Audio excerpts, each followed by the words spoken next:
presentation of your website in WordPress. So there's a number of terms that are quite specific to WordPress and websites in general that will be really, really handy for you to know so that when you're editing your website, you know which section to go to in the administration panel. And this is using the Canvas theme from Woo Themes. So I know a number of people are going to be using that theme, which is why I've chosen that for the orientation.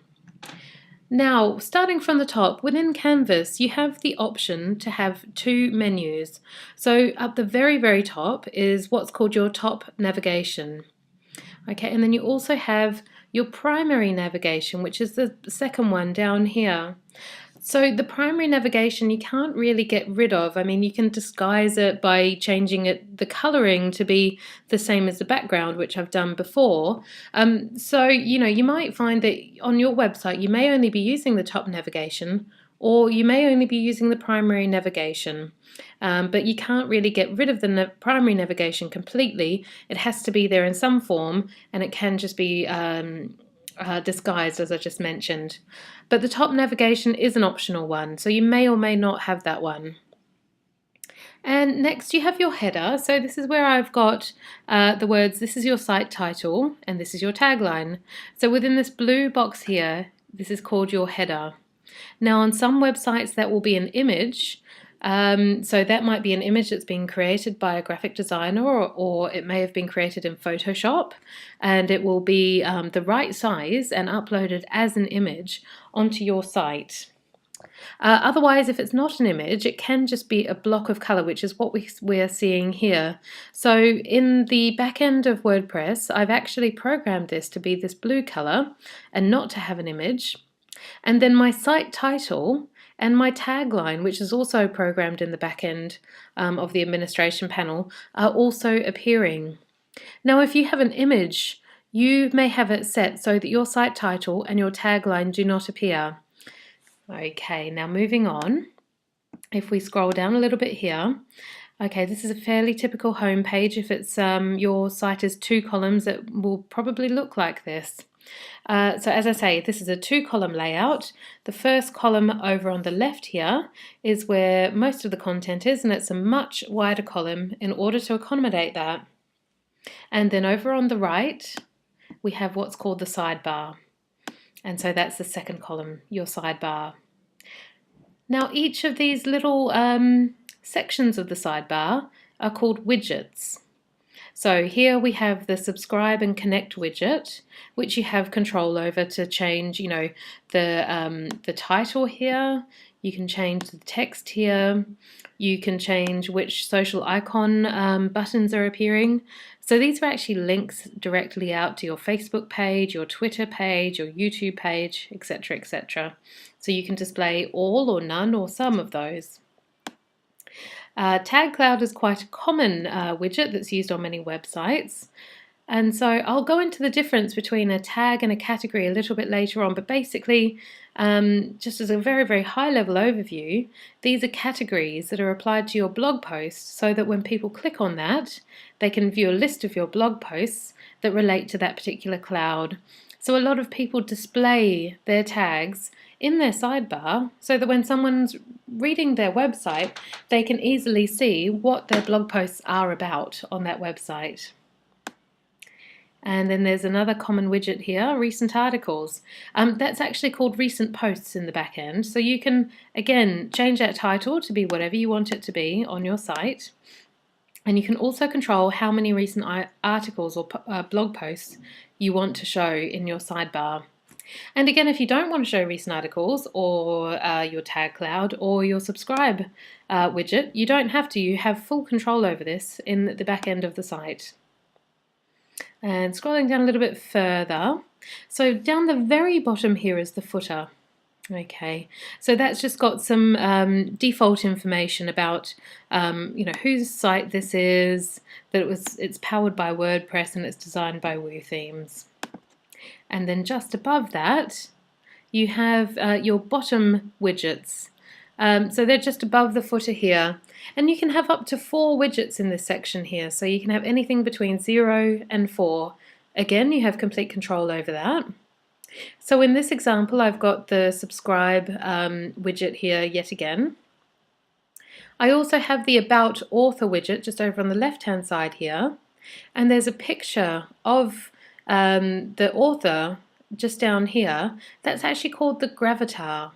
So that's actually programmed in from the website gravatar.com, where you can set up the image that you want to associate on all blog posts and all replies across the internet. So I've actually just linked that up there to the central Gravatar account, and that's pulling the image from Gravatar. And over here we have another common widget, which is the Twitter widget. So that's showing a live Twitter feed from my personal account, so Hormonal Harmony, and that's my recent tweet there.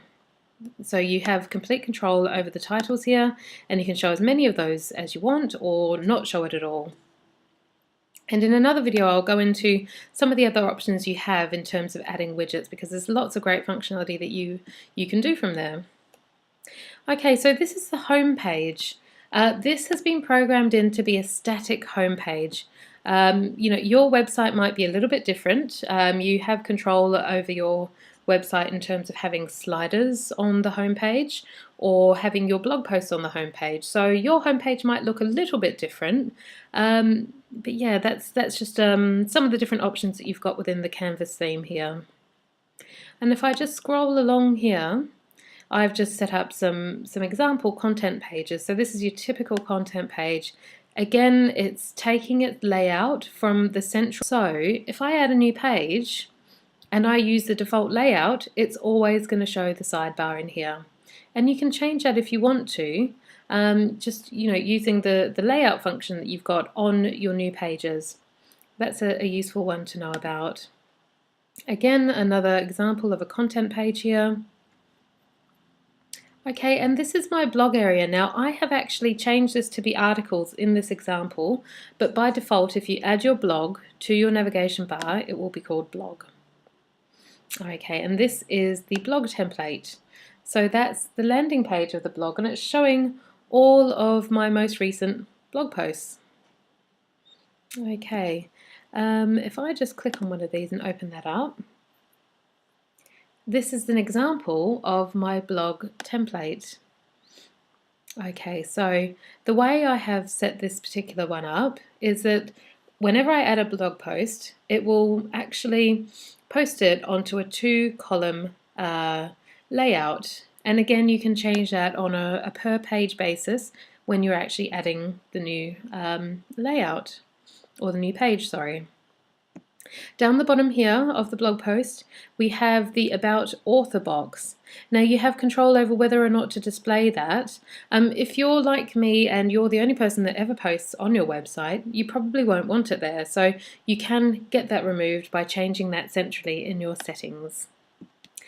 And then below that you have your subscribe and connect box, which is actually quite good. I mean, they say that you should really have a call to action on every page. So if your call to action on your blog is, sign up to my newsletter and get some more articles like this delivered to your inbox, you can actually add a call to action down the bottom and direct people to enter their email address down here in your subscribe and connect box. So that's quite a useful one to keep on there, and that should be on there by default.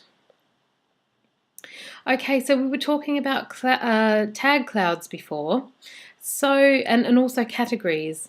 Now you'll notice that up the top here, just under the blog post name, I've got 2 links, one's articles and one's yellow posts. So I have actually set up my categories to be called articles, and also a couple of primary colors here. So I've got yellow, red and blue, and I've actually programmed my navigation bar here to show my categories. So any blog post that I've attributed to yellow category, if I click on that, it will now show only yellow category blog posts. So if you like, it's 2 levels of categorization that you're working with here. In terms of example here, I've got yellow, red and blue. They're my high level ones. Now when I actually get onto a blog post, and let's see if this one's a good example, I can add even more descriptors to that, and that's what I'm referring to by tags. So just down the very bottom here, you see there's a little icon here with tags, and I've actually added cyan, green, purple and red. So in this example, I'm actually using other colours to be my tags. So if I have had a look at the yellow, say the yellow articles, I think, well, they're quite interesting, but what about anything that's tagged as purple? I can click on purple from the tag cloud, and it's yet another way to display articles. So essentially what you're doing is you're giving your reader two ways to access all of your blog posts. Okay, and if you have shop functionality built in, which is a very easy one to build in, especially if you're using the Canvas theme, that can just be bolted on very, very simply and easily. And that will be displayed from your navigation bar. Okay, so I've just done a couple of examples of supplements that might be sold on this website. And so if you go into the shop, you can add to the cart, go through to the cart, and it's very similar functionality that you probably will have been used to from any other site that has a shopping cart on it. So at a very high level, that is an introduction to all of the different areas on your WordPress site. If you have any questions, I'd love to hear from you. Please post a comment below this video,